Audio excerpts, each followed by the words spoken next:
the food has run out. All the provisions they'd brought back from Egypt were virtually gone. And Jacob, the father, says to his sons, he said, you've got to go back to Egypt and get us some more food.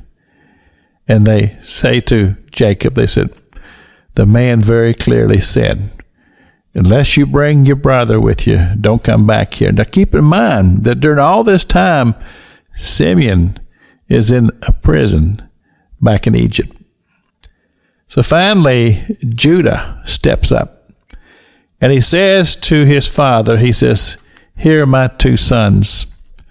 If I take Benjamin and I do not bring him back, then you can kill my two sons. Well, I don't know how Jacob responded to that part of it, but he did finally relent and said, yes, go ahead and take him. So they go back to Egypt. And once again, they're standing there in front of their brother Joseph, not knowing who he is.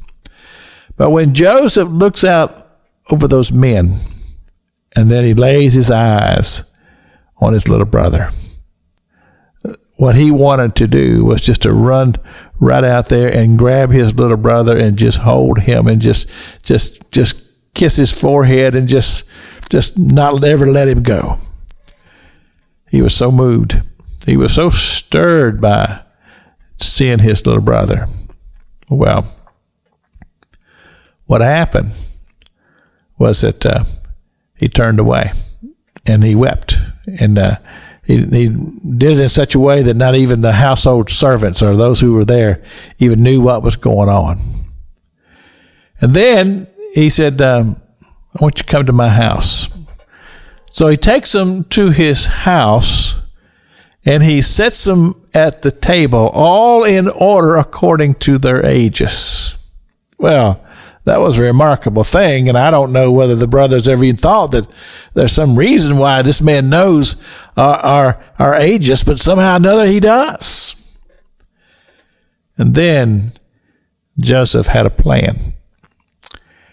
And he said, I'm going to send you on your way. And so he did. And then he did what he'd done before. He put their money back in the sacks where the provisions were. But he also took a silver cup that was his personally. And he told the servants, he said, put it in the sack of the youngest. And so off they went. Then Joseph dispatched soldiers. He says, go get them and arrest them.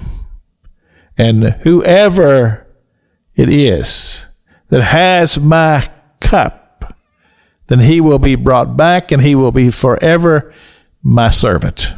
So that was the plan. So he goes out, or the servants go out, or the soldiers, and they find that, and they check all the sacks from the oldest to the youngest, and they come to Benjamin's sack, and there's that cup.